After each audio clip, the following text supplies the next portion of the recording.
আসসালামু আলাইকুম, সবাইকে শুভ দুপুর। তো এই তো দেখতেই পাচ্ছেন একদম আপনার চুলা পাড়ে একদম সবকিছু নিয়ে বসে পড়েছে। আজকে কিন্তু অনেকগুলো আয়োজন করা হবে, রান্না বান্না করা হবে। তো দেখতে দেখতে থাকুন কিভাবে কি করি। আর এই যে দেখেন এখানে যে আপনার ছোট ছোট আলু আপনার ছোলায় রাখছে, এটা দিয়ে আপনার এই যে মাছের যে ডিম বের হইছে, এখানে দেখতেই পাচ্ছেন অনেকগুলো মাছের ডিম। তো এই মাছের ডিম দিয়ে আর এই আলু সিদ্ধ করে আর এই টমেটো দিয়ে সুন্দর করে রান্না করা হবে। আর এখানে কিন্তু আপনার পেঁয়াজ রসুন আপনার জিরা বাটা, তো আমরা বাটিতে রেখে তারপর ফ্রিজে রাখি। তো মাছের ডিম দিয়ে আলু সিদ্ধ করে আর টমেটো দিয়ে রান্না করবে। আর এখানে দেখতেই পাচ্ছেন এখানে কিন্তু পেঁয়াজ কুচি, কাঁচামরিচ, তারপরে আপনার তেজপাতা। তো তেজপাতাটা কিন্তু আপনার ঘরে ছিল না, এটা কিন্তু তেজপাতা গাছ কিন্তু আমাদের আছে, তো ওটা দিয়ে আর কি রান্না করব। তো কিভাবে মাছের ডিম রান্না করি সম্পূর্ণ ভিডিও কিন্তু দেখতে হলে এই ভিডিওর সাথেই কিন্তু থাকতে হবে। আর এই যে দেখেন মাছের ডিম রান্না করার জন্য এখানে কিন্তু তেলের সাথে কিন্তু আপনার গোটা যে আপনার জিরা থাকে ওটা কিন্তু দিয়ে দিছে, আর দিয়ে দিছে আপনার পেঁয়াজ কুচি। তো মাছের ডিম কিন্তু আমারও অনেক মজা লাগে খেতে। আর এই যে দেখেন গাছের আপনার আমাদের তেজপাতা, তো তেজপাতা কিন্তু ঘরে ছিল না, আমাদের তেজপাতা গাছ আছে, তো এখান থেকে একটা ছিঁড়ে তারপরে আমি দিলাম। তো দেখতে থাকুন মাছের ডিম ভুনা করতে কী কী লাগে। আর টমেটো দিয়ে কিন্তু যে কোনো জিনিসই রান্না করলে খুবই ভালো লাগে। তো মায়ের হাতে রান্না কিন্তু সব কিছুই কিন্তু খুবই ভালো লাগে খেতে। আর এই যে দেখতে পাচ্ছেন রান্না বান্না হইতেছে। আর যারা প্রবাসে থাকেন আমার প্রবাসী ভাই বোনেরা, ওরাও কিন্তু আমার এই রান্নার ভিডিওগুলো দেখে আপনারা কিন্তু খুব সহজে রান্না করতে পারেন। তো দেখতে থাকুন কী কী উপকরণ দিতেছে। এই তো এখন দিয়ে দিতেছে আপনার বাটা মশলা, আপনার এটা হলো আপনার পেঁয়াজ রসুন আর আপনার জিরা বাটা। তো দুপুর হলেই মা আর মেয়ে চুলার পাশে আর কি বসে যাই রান্না বান্না করতে, তো এই আর কি। তো দেখেন এখানে কিন্তু আপনার উপকরণ হিসেবে সব কিছু দিয়ে নিচ্ছে। এখানে কিন্তু আপনার মরিচের গুঁড়া দিতেছে, তো একে একে সব কিছু কিন্তু দিয়ে নিতেছে। আর এখানে এখন দিতেছে আপনার হলুদের গুঁড়ো।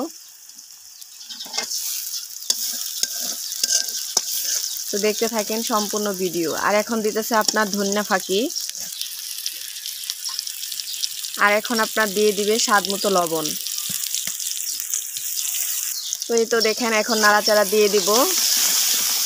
তো দেখলেন তো কী কী উপকরণ দিয়ে আর কতটুকু পরিমাণের আমরা মশলা দিয়ে সুন্দর করে আপনার এটাকে করে নিলাম। তো আপনারা দেখতে থাকুন কিভাবে কি করি। তো সামান্য পরিমাণে একটু ঝোল দিয়ে দাও। এই তো দেখতেই পাচ্ছেন এখন একটু পরিমাণ মতো ঝোল দিয়ে দেওয়া হবে।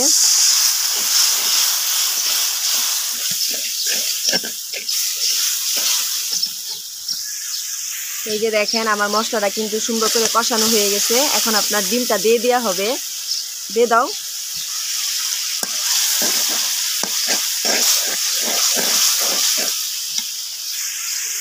এই যে দেখেন ডিম একদম আপনার সিদ্ধ হয়ে কতগুলো হয়ে গেছে। তো এখন আপনার আলুটা দিয়ে দেওয়া হবে, আলুটা দিয়ে দাও। বিসমিল্লাহ। এই যে দেখেন এখন আলু আর ডিম একসাথে সুন্দর করে মশলার সাথে কষিয়ে নেব। তো দেখলেন তো আমার ডিম রান্না, মাছের ডিম রান্না। এই যে নাড়াচাড়া দিতেছে আমার আম্মা। তো আপনারা কিন্তু দেখলেন কী কী উপকরণ দিয়ে কীভাবে মাছের ডিমটা ভুনা করলাম একদম গ্রামীণ পরিবেশে আর ঘরোয়া পরিবেশে। তো এখন এটাকে ভালোভাবে আমার একটু কষাতে হবে, তারপর একটু পরিমাণ মতো পানি দিয়ে দিব। এই তো দেখতেই পাচ্ছেন এখন সুন্দর করে কিন্তু ডিমগুলো আমার কষানো হয়ে গেছে। এখন একটু পানি দিয়ে দাও।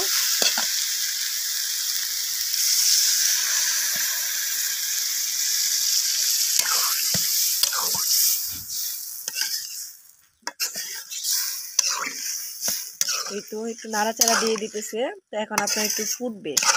এই যে দেখেন পরিমাণ মতো পানি দিয়ে দিলাম। এখন সুন্দর করে ঢাকনা দিয়ে ঢেকে রাখবো। তারপর আপনার 5 থেকে 10 মিনিট পর ঢাকনাটা খুলবো। ঢাকনা দিয়ে ঢেকে দাও।